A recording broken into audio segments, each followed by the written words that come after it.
Hello everyone, welcome to my channel. जैसे कि आप लोग जानते हैं कि समाजशास्त्र से संबंधित क्लास है और समाजशास्त्र से संबंधित किसी भी एग्जाम की तैयारी कर रहे हैं, जैसे कि Bihar state, UP PGT, GIC, DSSB या कोई अन्य, तो सबके लिए महत्वपूर्ण है। तो जो बच्चे इस चैनल पर नए हैं, प्लीज़ चैनल को सब्सक्राइब कर लीजिएगा और ज़्यादा से ज़्यादा संख्या में शेयर कीजिए और पसंद आए तो लाइक कीजिए। आई होप ये क्लास ज़रूर पसंद आएगी। तो चलिए देर न करते हुए आज की क्लास स्टार्ट करते हैं। सो आज का पहला क्वेश्चन है, विकसित समाजों के सामाजिक स्तरीकरण के प्रतिमान का आरेखीय निरूपण किस आकार में होता है। विकसित समाजों के सामाजिक स्तरीकरण के प्रतिमान का आरेखीय निरूपण किस आकार में होता है। ऑप्शन है ए हीरक, बी पिरामिड और सी त्रिभुज और डी वर्ग। राइट आंसर दीजिए क्वेश्चन नंबर 1। कौन सा राइट होगा? सो राइट होगा ऑप्शन ए हीरक। विकसित समाजों में सामाजिक स्तरीकरण के प्रतिमान का आरेखीय निरूपण हीरक आकार में होता है। ऑप्शन ए करेक्ट होगा। नेक्स्ट क्वेश्चन है, निम्न दो कथनों पर विचार कीजिए। निम्न दो कथनों पर विचार कीजिए। जाति एक स्तरीय सामाजिक व्यवस्था है और बी है प्रत्येक स्तरीय सामाजिक व्यवस्था की विशेषता जाति है। कथन ए, कथन बी। तो निम्न में से कौन सा सही है बताइए कोड देख के। स्टेटमेंट के क्वेश्चन है, इसमें कौन सा राइट होगा? ऑप्शन सी। भारत में जातियों ने संस्तरण की व्यवस्था पैदा की है और प्रत्येक जात समाज के एक खंड का निर्माण करती है। साथ ही वर्ग भी सामाजिक स्तरीकरण का एक प्रमुख स्वरूप है, परंतु जाति प्रत्येक स्तरीय सामाजिक व्यवस्था की विशेषता नहीं है। अतः ए सही है परंतु आर गलत है। ऑप्शन सी करेक्ट होगा। नेक्स्ट क्वेश्चन है, निम्न दो कथनों पर विचार कीजिए। क्वेश्चन नंबर 3, निम्न दो कथनों पर विचार कीजिए। कथन ये है, जात संस्तरण में एक धोबी निम्न प्रस्थित रखता है। निम्न प्रस्थित होगा यहाँ पे, निम्न प्रस्थित रखता है और कारण आर है, एक धोबी दूषित करने वाला व्यवसाय निष्पादित करता है। तो इसमें बताना है कौन सा सही नहीं है। कौन सा सही नहीं है कोड देख के राइट आंसर दीजिए। तो इसमें राइट होगा ऑप्शन ए तथा आर दोनों सही है तथा आर ए का सही व्याख्या है। ऑप्शन ए करेक्ट होगा। भारत की जात संस्तरण में दूषित करने वाली जातियाँ सभी जातियों में निम्न प्रस्थित रखती हैं, अतः ए तथा आर दोनों सही है और आर ए का सही व्याख्या है। नेक्स्ट है क्वेश्चन नंबर 4, वर्तमान भारत में संगठित मजदूर मुख्य रूप से निम्न में से किसका प्रतिनिधित्व करता है। क्वेश्चन क्या है, वर्तमान भारत में संगठित मजदूर मुख्य रूप से निम्न में से किसका प्रतिनिधित्व करता है। ऑप्शन है ए एक सुपरिभाषित वर्ग, बी एक व्यावसायिक स्तर, सी एक प्रभावक समूह और डी सर्वहारा। 4 का राइट आंसर दीजिए।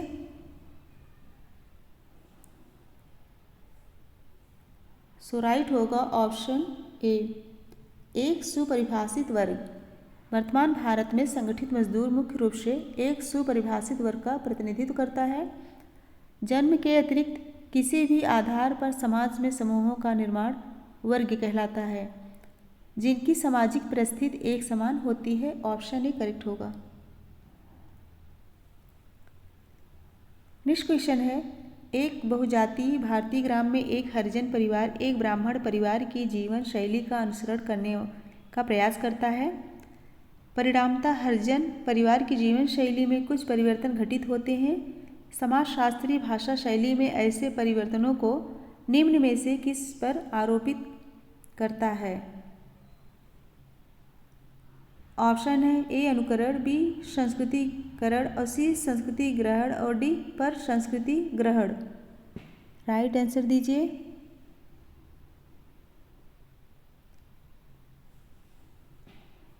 सो इसमें राइट होगा ऑप्शन बी संस्कृति ग्रहण।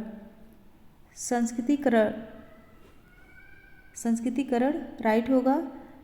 श्रीनिवास ने जाति गतिशीलता की प्रक्रिया को स्पष्ट करने हेतु संस्कृतिकरण यानी कि कल्चरेशन के प्रत्यय का प्रयोग किया और यह एक सार्वभौमिक प्रक्रिया है, उन्होंने बताया।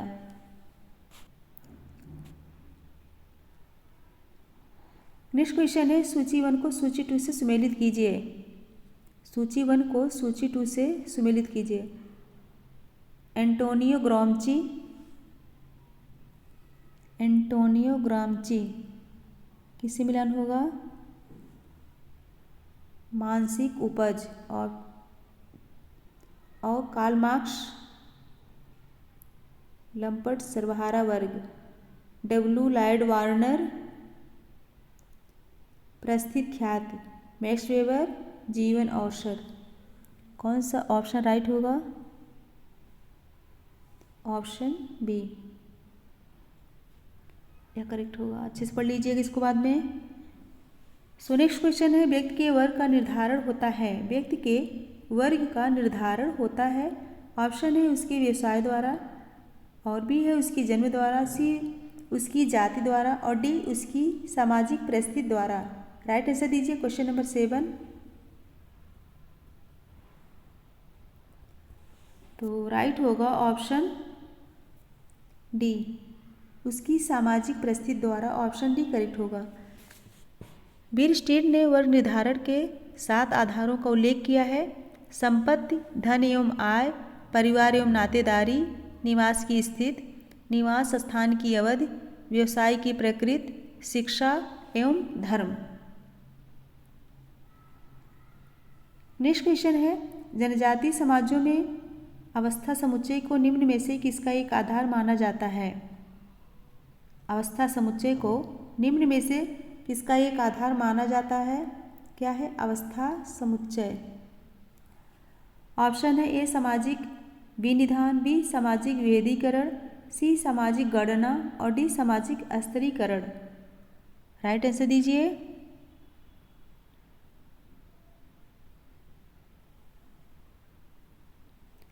सो राइट होगा ऑप्शन बी सामाजिक विभेदीकरण। जनजातीय समाजों में अवस्था समुच्चय को सामाजिक विभेदीकरण का एक आधार माना जाता है। ऑप्शन बी करेक्ट होगा। नेक्स्ट क्वेश्चन है जातिवाद से हमारा आशय है। जातिवाद से हमारा आशय है। ऑप्शन है ए अपनी जाति के समर्थन में पूर्वाग्रह होना, बी अपनी जाति के समर्थन में केवल पूर्वाग्रह नहीं वरन अन्य जातियों के विरोध में भी पूर्वाग्रह होना, सी हर एक जात विरोधी पूर्वाग्रह होना, और डी कतिपय जातियों के समर्थन में पूर्वाग्रह होना। सो राइट आंसर दीजिए।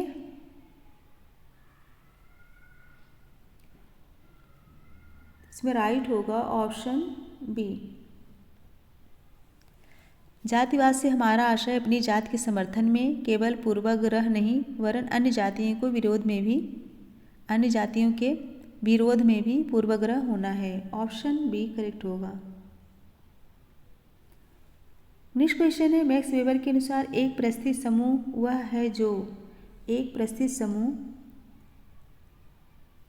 है जो ऑप्शन है ए मान तथा प्रतिष्ठा पर आधारित है, बी मान तथा शक्ति पर आधारित है, सी शक्ति तथा प्रतिष्ठा पर आधारित है, और डी मान शक्ति तथा प्रतिष्ठा पर आधारित है। 10 का राइट आंसर दीजिए।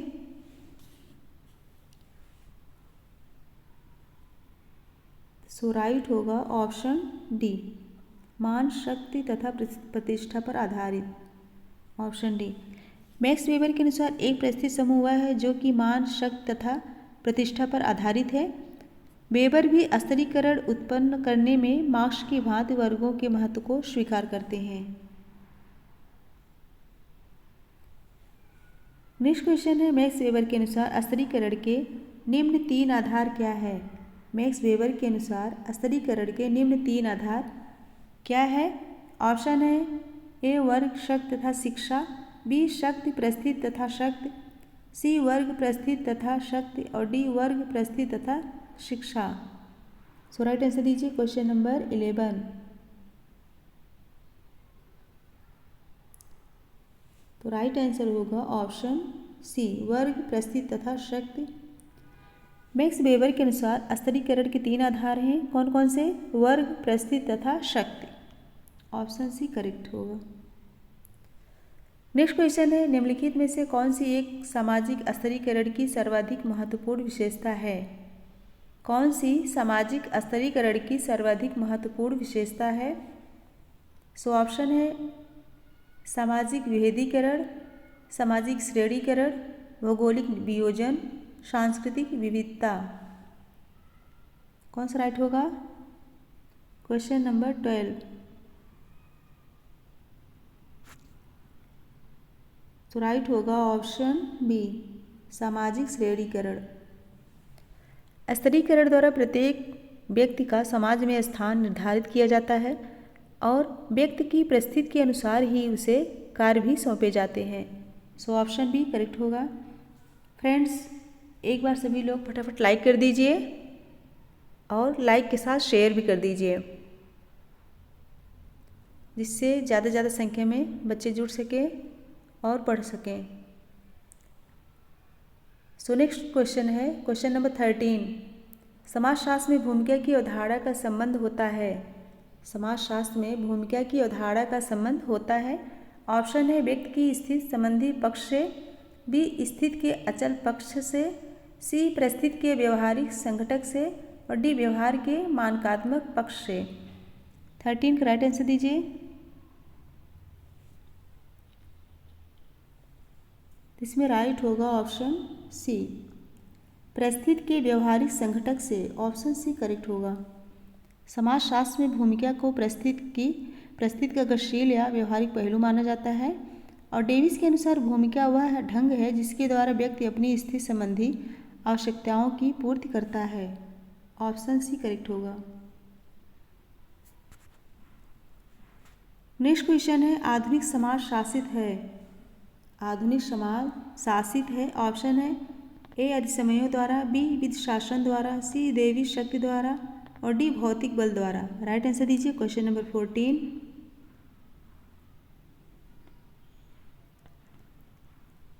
इसमें राइट होगा ऑप्शन बी, विधि शासन द्वारा। आधुनिक समाज शासित है विधि शासन द्वारा। ऑप्शन बी करेक्ट होगा। नेक्स्ट क्वेश्चन है, धर्म तथा जादू के कुछ स्वरूपों की परिभाषाएं नीचे दी हुई हैं। इन प्रश्न आंसर के एक या एक से अधिक उत्तर हो सकते हैं। कोटों के अनुसार सही उत्तर तय कीजिए और उत्तर पुस्तिका में दर्शाइए। ये प्रश्नांशों होगा, प्रश्नांशों।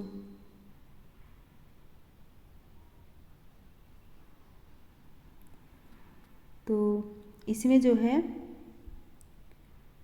ऑप्शन है आदिमानव के मानसिक अनुमान का परिणाम धर्म है, बी है प्राणवादी भौतिक तथा प्राकृतिक बदले के अस्तित्व में विश्वास है जो कि पद्धति में विद्यमान रहता है, सी है जीववाद आत्माओं में विश्वास है जो कि सजीव तथा निर्जीव वस्तुओं में विद्यमान रहती है, डी जादुई प्रक्रियाएं तार्किक विचारों का निष्कर्ष है तथा उनका उद्देश्य देवताओं को प्रसन्न करना है। कोड देख के राइट आंसर दीजिए। कौन सा राइट होगा? इसमें राइट होगा ऑप्शन बी,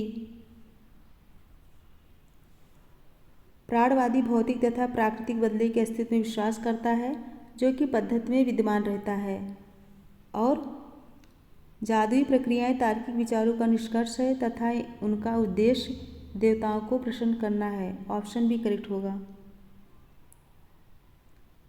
अच्छे से पढ़ लीजिएगा, बाद में क्वेश्चन बहुत लंबा है। नेक्स्ट है क्वेश्चन नंबर 16। निम्न में से किसने जादू को विज्ञान की अवैध बहन के रूप में कहा है? किसने जादू को विज्ञान की अवैध बहन के रूप में कहा है? ऑप्शन है A Tylor, B Frazer, C Marett और D Malinowski. Question number 16 right answer दीजिए। इसमें राइट होगा ऑप्शन बी फ्रेजर। फ्रेजर ने जादू को विज्ञान की अवैध बहन के रूप में कहा है। नेक्स्ट क्वेश्चन है, भारत में जात व्यवस्था की उत्पत्ति में निम्नलिखित में से किसने मानव विश्वास को एक प्रमुख कारक के रूप में स्पष्ट किया है? किसने मानव विश्वास को एक प्रमुख कारक के रूप में स्पष्ट किया है? ऑप्शन है ए हट्टन, बी इवेटसन, सी नेस्फील्ड और डी रिजले। राइट आंसर दीजिए क्वेश्चन नंबर 17। इसमें राइट होगा option A Hutton.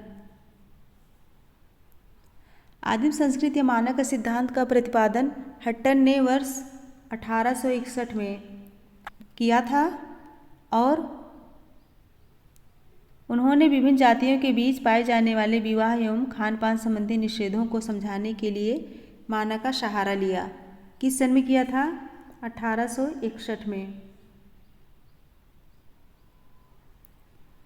Next question है, जनजातियों में धर्म के एक सामान्य स्वरूप को जिसका काल तथा देश अत्यंत पृथक्करण किया गया है समाजशास्त्री कहते हैं। ऑप्शन है ए एकेश्वरवाद, बी बहुदेववाद, सी टोटमवाद और डी शितोधर्म। राइट आंसर दीजिए कौन सा राइट होगा? Question number 18।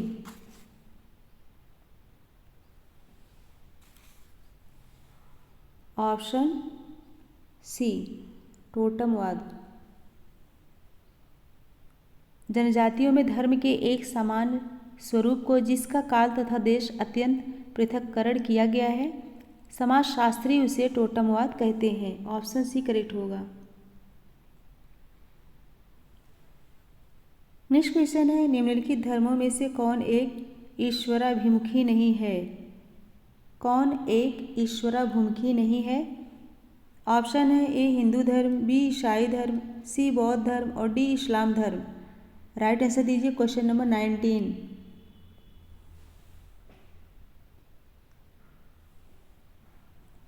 इसमें राइट होगा ऑप्शन सी बौद्ध धर्म। बौद्ध धर्म ईश्वराभिमुखी नहीं है, इसमें ईश्वर का कोई स्थान नहीं है, अर्थात बौद्ध धर्म नास्तिकों का धर्म है। अष्टांग मार्ग के द्वारा इन्होंने निर्वाण की प्राप्ति संभव बताया है। ऑप्शन सी करेक्ट होगा। नेक्स्ट क्वेश्चन है, कार्ल मार्क्स के अनुसार साम्यवाद। कार्ल मार्क्स के अनुसार साम्यवाद ऑप्शन है क्रांतिकारी क्रियाओं में सहायक है और बी है समुदाय को एक समरूप देता है क्रियाओं और सी है सामाजिक परिवर्तन के लिए दीपक देता है। डी है सामाजिक संस्थाओं की स्थापित व्यवस्था को समर्थन प्रदान करता है। ऑप्शन देख के राइट आंसर बताइए। Question number 20।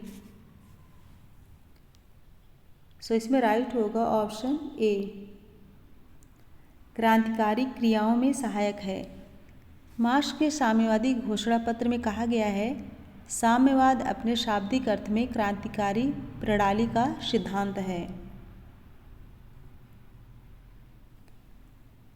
नेक्स्ट क्वेश्चन है, निम्नलिखित कारकों में से कौन सा एक कारक पूंजीवादी तथा समाजवादी आर्थिक व्यवस्था के बीच सारभूत अंतर की सर्वोत्तम पहचान है? सारभूत अंतर की सर्वोत्तम पहचान है। ऑप्शन है ए उत्पादन के साधन, बी उत्पादन के साधनों का स्वामित्व, सी औद्योगिक व्यवस्था की जटिलता और डी कार्य संगठन। 21 राइट आंसर दीजिए।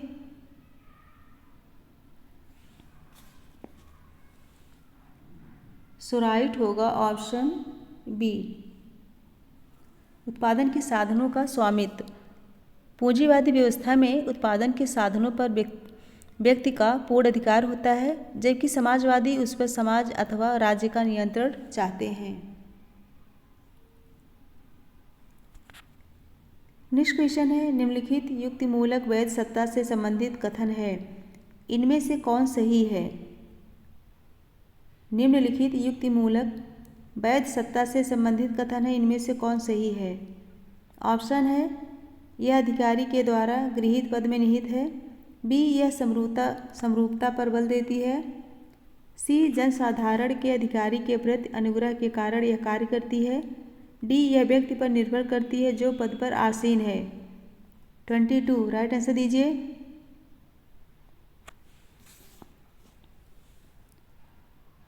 राइट होगा option A. Right mills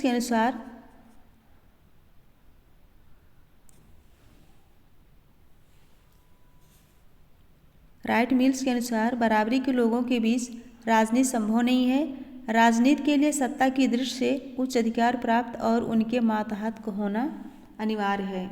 option A correct होगा। नेक्स्ट क्वेश्चन है, प्रत्येक स्थान पर समाज आर्थिक उत्पादन के क्रम में उपलब्ध मानव संसाधनों को जिन आधारों पर बांटते हैं वह है। ऑप्शन है ए आयु, बी लिंग, सी शारीरिक योग्यताएं और डी औपचारिक योग्यताएं। नीचे दिए गए कोटों के आधार पर सही उत्तर का चयन कीजिए। कोड देख के राइट आंसर दीजिए।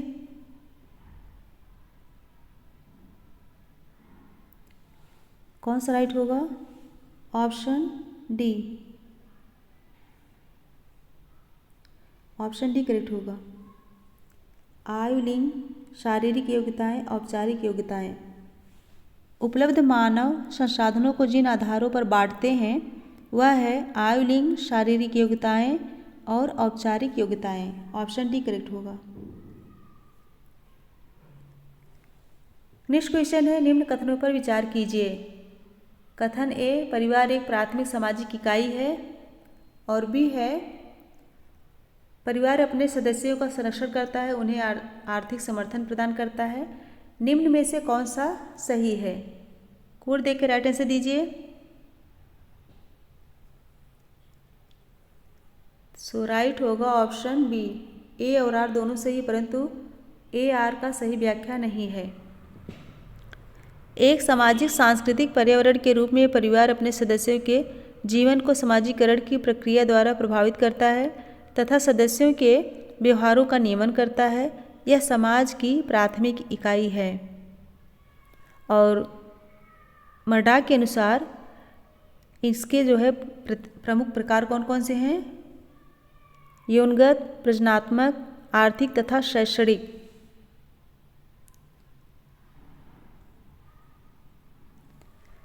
नेक्स्ट है, निम्नांकित पुस्तकों में से किसमें कूले प्राथमिक समूह की अवधारणा का उल्लेख किए हैं जो अभिलक्षित करती है घनिष्ठ आमने सामने के संबंध? क्या पूछा गया है? निम्नांकित पुस्तकों में किसमें कूले प्राथमिक समूह की अवधारणा का उल्लेख किए हैं जो अभिलक्षित करती है घनिष्ठ आमने सामने का संबंध? ऑप्शन है ए सामाजिक संरचना, बी मानव समूह, सी मानव समूहों की प्रकृति और डी सामाजिक संगठन। 25 राइट आंसर दीजिए। सो राइट होगा ऑप्शन डी सामाजिक संगठन, सोशल ऑर्गेनाइजेशन। कूले ने अपनी पुस्तक सामाजिक संगठन 1909 में आई थी, सोशल ऑर्गेनाइजेशन। इसमें उन्होंने प्राथमिक समूह की अवधारणा का प्रयोग किया है। नेक्स्ट क्वेश्चन है, जैविकी पिता तथा सामाजिक पिता के बीच पृथक्करण पाए जाने वाले परिवार को कहा जाता है। जैविकी पिता तथा सामाजिक पिता के बीच पृथक्करण पाए जाने वाले परिवार को कहा जाता है। ऑप्शन है ए उभय स्थानिक, बी दाम्पत्य मूलक, सी बहुपद और डी पितृतंत्रात्मक। 26 राइट आंसर दीजिए। तो इसमें राइट होगा ऑप्शन कौन सा? ए उभय स्थानिक। उभय स्थानिक परिवारों में वंश परिचय वंशानुगत संबंध पर निर्भर न होकर सभी निकट के संबंधियों पर समान रूप से आधारित होता है। सो ऑप्शन ए करेक्ट होगा। नेक्स्ट है, सूची 1 को सूची 2 से सुमेलित कीजिए। सुमेलित करना है। Westermarck, history of human marriage, Briffault, इनकी पुस्तक है द मदर्स, और R.H. लोवी, प्रिमिटिव सोसाइटी, और मार्गन एंशिएंट समित। तो कौन सा ऑप्शन राइट होगा? सो राइट होगा ऑप्शन सी। अच्छे से पढ़ लीजिएगा बाद में। नेक्स्ट क्वेश्चन है, जिस विवाह में एक उच्च जात की स्त्री निम्न जात के पुरुष से विवाह करती है उसे कहा जाता है। ऑप्शन है ए वहीद विवाह, बी प्रतिलोम विवाह, सी अनुलोम विवाह और डी अंतर्विवाह। 28 का राइट आंसर दीजिए, ये तो ईजी है। तो इसमें राइट होगा ऑप्शन बी प्रतिलोम विवाह। जिस विवाह में एक उच्च जाति की स्त्री निम्न जाति के पुरुष से विवाह करती है तो उसे प्रतिलोम विवाह कहा जाता है। नेक्स्ट क्वेश्चन है, मुस्लिम विधि के अनुसार मेहर। ऑप्शन है ए वधू शुल्क है जो विवाह के समय दिया जाता है, बी शास्ति है जो पत्नी के साथ दुर्व्यवहार करने के कारण पति द्वारा दी जाती है, सी स्वीकृत भुगतान है जो कि पति द्वारा विवाह विच्छेद के समय दिया जाता है, डी धनराशि है जो विवाह के समय कई को दिया जाता है, काजी को दिया जाता है। यहाँ होगा काजी। राइट आंसर दीजिए 29। तो इसमें राइट होगा ऑप्शन ए, ये तो सभी को पता होगा, वधू शुल्क है जो विवाह के समय दिया जाता है। मुस्लिम विधि के अनुसार मेहर वधू शुल्क है जो विवाह के समय दिया जाता है। क्वेश्चन नंबर 30, सोरोरेट की निम्नलिखित परिभाषा में से कौन एक सही है। सोरोरेट की निम्नलिखित परिभाषा में से कौन सही है। ऑप्शन है ए मृत पत्नी की भगिनी से विवाह करने की एक प्रथा है, बी मृत पति के भ्राता से विवाह करने की एक प्रथा है, और सी भगिनी की पुत्री से विवाह करने की एक प्रथा है, और डी माता की पुत्री से विवाह करने की एक प्रथा है। राइट आंसर दीजिए। सोरोरेट, इसमें राइट होगा ऑप्शन ए, मृत पत्नी की भगिनी से विवाह करने की एक प्रथा है। ऑप्शन ए करेक्ट होगा। नेक्स्ट क्वेश्चन है, निम्नलिखित युग्मों में से कौन एक समृद्ध स्वजनों का दृष्टांत नहीं है। समृद्ध स्वजनों का दृष्टांत नहीं है। ऑप्शन है ए भ्राता भगिनी, बी पिता पुत्र, सी पति पत्नी और डी माता पुत्री। 31 राइट आंसर दीजिए।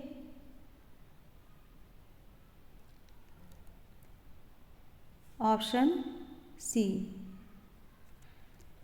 पति पत्नी संबंध वैवाहिक संबंध पर आधारित स्वजन है। ऑप्शन सी करेक्ट होगा। नेक्स्ट क्वेश्चन है, एक व्यक्ति के लिए उसका दत्तक पुत्र। एक व्यक्ति के लिए उसका दत्तक पुत्र। ऑप्शन है ए एक वैवाहिक स्वजन है, बी एक संरक्त स्वजन है, और सी न तो एक वैवाहिक स्वजन है और न एक संरक्त स्वजन है, डी एक वैवाहिक स्वजन है तथा एक संरक्त स्वजन भी। राइट आंसर दीजिए क्वेश्चन नंबर 32।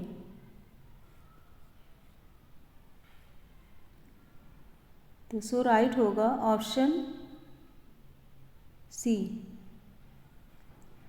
न तो एक वैवाहिक स्वजन है और न एक संरक्त स्वजन है। एक व्यक्ति के लिए उसका दत्तक पुत्र न तो एक वैवाहिक स्वजन है और न एक संरक्त स्वजन है। नेक्स्ट क्वेश्चन है, निम्नलिखित किस जाति में पिता की संपत्ति सभी पुत्रों को विरासत में बराबर नहीं मिलती थी। किस जाति में पिता की संपत्ति सभी पुत्रों को विरासत में नहीं मिलती थी। ऑप्शन है ए केवल जटिल समाजों के लिए, बी केवल धर्म की संस्थाओं के लिए, सी समितियों के आकार निर्धारित के लिए, और डी संस्थाओं तथा अन्य प्रतिमानों के बीच मूल अंतर समझने के लिए। राइट आंसर दीजिए, कौन सा राइट होगा। ऑप्शन सी, समितियों के आकार निर्धारित करने के लिए। संस्थाओं को संप्रेषित करने के लिए विशिष्ट समितियों की आवश्यकता होती है। यह तथ्य समितियों के आकार निर्धारित करने के लिए महत्ता रखता है। सो ऑप्शन सी करेक्ट होगा।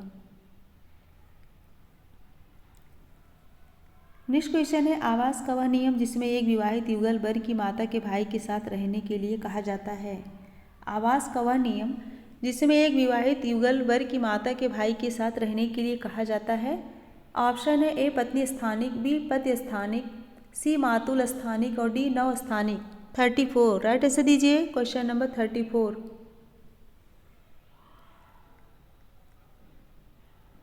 सो राइट होगा कौन सा? ऑप्शन सी, मातुल स्थानिक।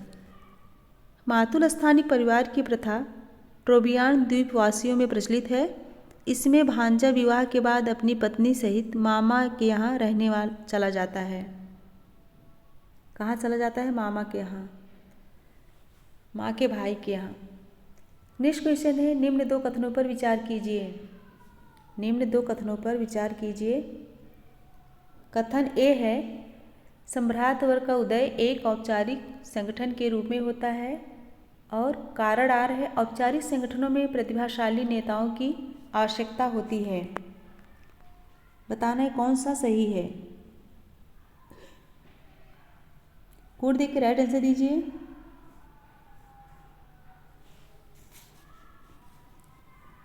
इसमें राइट होगा ऑप्शन डी। ए गलत है परंतु आर सही है। ऑप्शन डी करेक्ट होगा। नेक्स्ट क्वेश्चन है, निम्नलिखित में से कौन उत्तरी भाग के पितृवंशी हिंदू परिवारों में परिहास संबंध के प्रतिरूप में शामिल है? कौन उत्तरी भाग के पितृवंशी हिंदू परिवारों में परिहास संबंध के प्रतिरूप में शामिल है? ऑप्शन है ए, व्यक्ति तथा उसके पिता के भाइयों के बीच, और बी, व्यक्ति तथा उसकी सास के बीच, सी, व्यक्ति तथा उसकी भाभी के बीच, और डी, व्यक्ति तथा उसकी अनुज बधू के बीच। राइट आंसर दीजिए क्वेश्चन नंबर 36। तो राइट होगा कौन सा? ऑप्शन सी, व्यक्ति तथा उसकी भाभी के बीच। व्यक्ति तथा उसकी भाभी के बीच उत्तरी भाग के पितृवंशी हिंदू परिवारों में परिहास संबंध के कई प्रतिरूप विद्यमान हैं, जैसे देवर भाभी के बीच, भाभी ननद के बीच, जीजा शाली के बीच इत्यादि। नेक्स्ट क्वेश्चन है, अपने समूह की संस्कृति को अस्वीकार करने की व्यक्ति के प्रति कहा जाता है। अपने समूह की संस्कृति को अस्वीकार करने की व्यक्ति की प्रवृत्ति को कहा जाता है।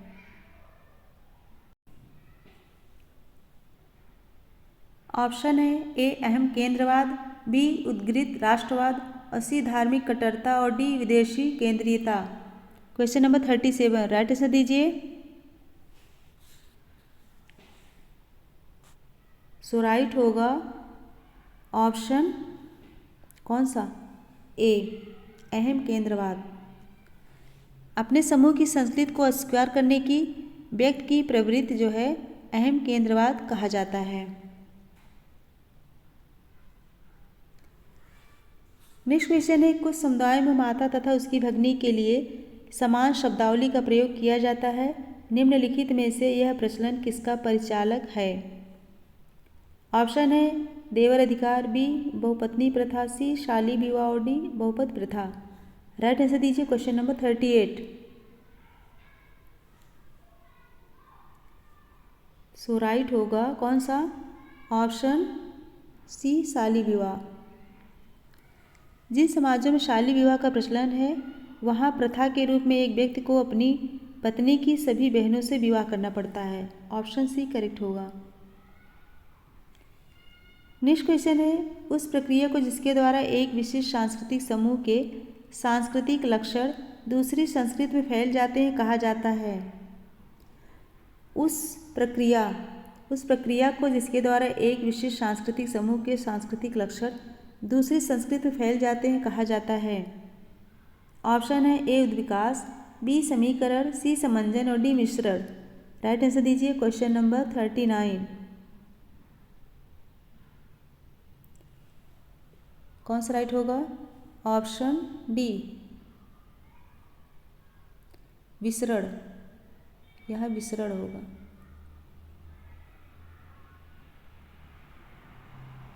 उसे विसरण कहेंगे। ऑप्शन डी करेक्ट होगा। एक विशेष सांस्कृतिक समूह के सांस्कृतिक लक्षण दूसरी संस्कृति में फैल जाते हैं तो विसरण कहा जाता है। Option D. नेक्स्ट क्वेश्चन है, निम्न दो कथनों पर विचार कीजिए। कथन ये है, मुस्तारी संस्कृतियों का अनुशीलन में निएंडरथल मानव द्वारा किया जाता है, और कारण भी है निएंडरथल मानव पशुचारक थे। किया जाता था, यहाँ होगा किया जाता था। कूट दे के राइट आंसर दीजिए। कथन क्या है? मुस्तारी संस्कृतियों का अनुशीलन में निएंडरथल मानव द्वारा किया जाता था।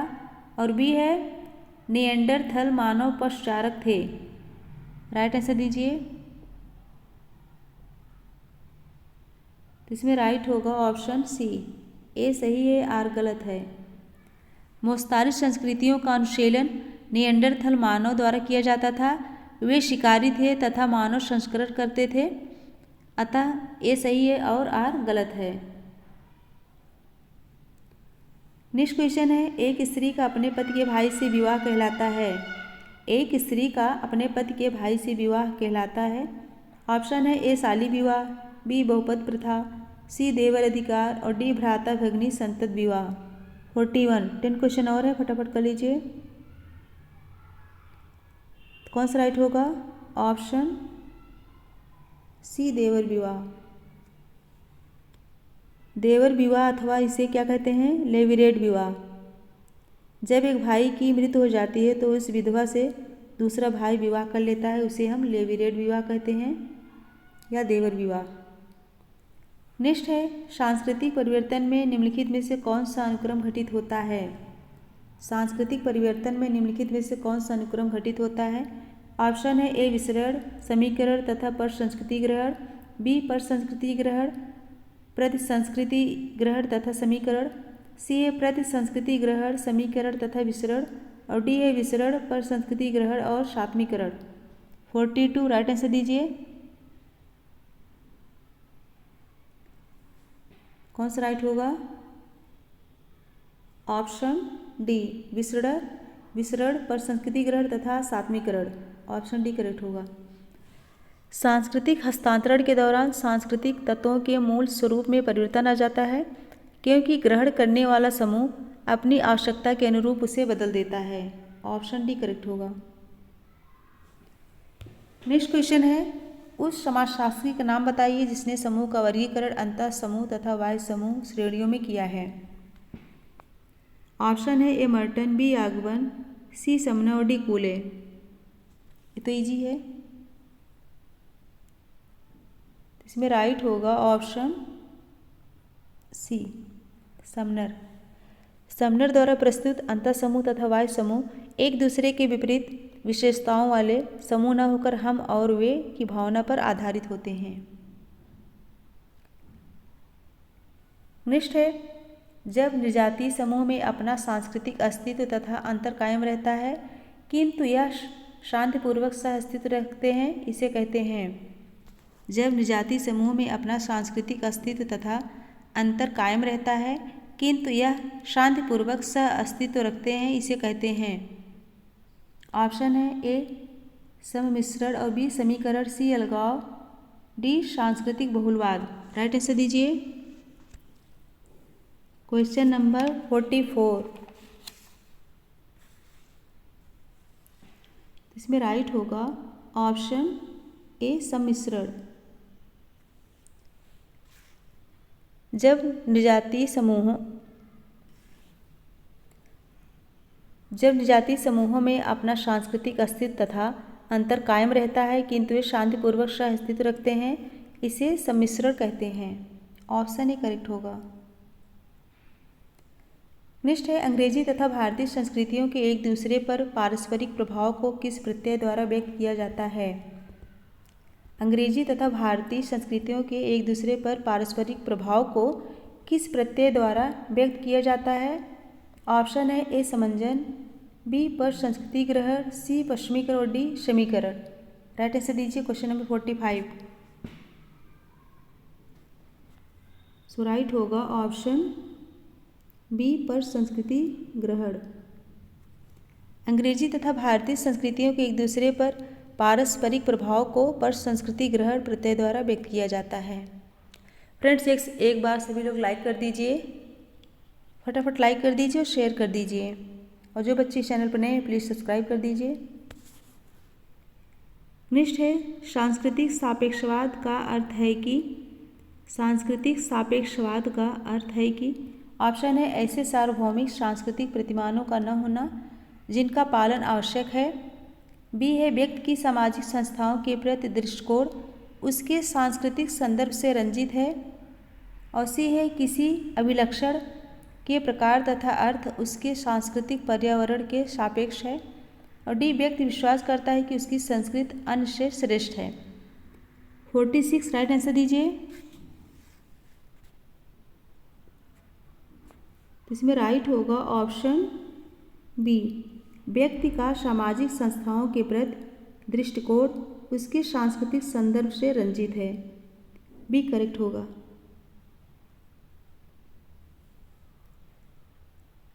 नेक्स्ट क्वेश्चन है, दुर्खीम ने समाज के वर्गीकरण को निम्नलिखित में से किस रूप में किया था? दुर्खीम ने समाज के वर्गीकरण को निम्नलिखित में से किस रूप में किया था? ऑप्शन है ए यांत्रिक और सावयवी। यहाँ होगा सावयवी। और बी है गेमिशेप्त एवं गैशलशेप्त। सी साक्षर और असाक्षर निरक्षर। और डी विवरित और संतरित। राइट आंसर दीजिए।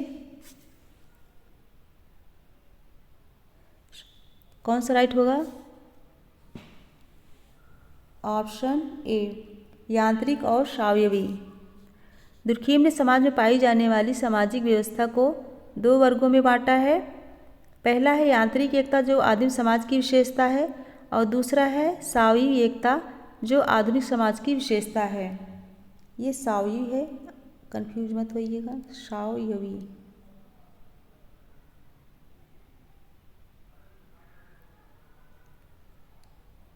नेक्स्ट क्वेश्चन है 48, व्यक्ति तथा संस्कृति के बीच संबंध ऐसा है जिसमें व्यक्ति तथा संस्कृति के बीच संबंध ऐसा है जिसमें ऑप्शन है ए समाज और संस्कृत व्यक्तियों की समानता के परिचायक हैं किंतु व्यक्तित्व की व्यक्तिकता के नहीं। बी है संस्कृत की पूर्ण समष्टि व्यक्ति के व्यवहार का निर्धारण करती है। और सी है व्यक्ति का एक साथ रहना संवाहक तथा संस्कृत शस्त्र है। और डी है न तो व्यक्ति संस्कृत की सृजन करता है और न ही संस्कृत व्यक्ति का। 48 राइट आंसर दीजिए।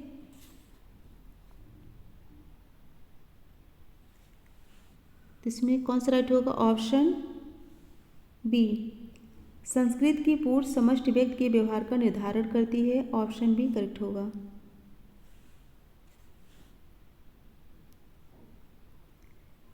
नेक्स्ट क्वेश्चन है, निम्नलिखित युग्मों में से कौन एक उपयुक्त नहीं है? निम्नलिखित युग्मों में से कौन एक उपयुक्त नहीं है?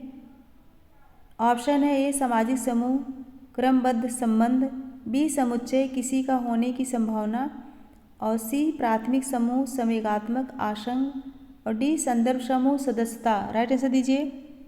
Question number 49।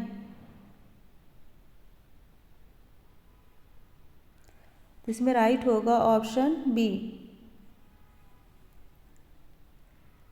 समुच्चय किसी का होने की संभावना।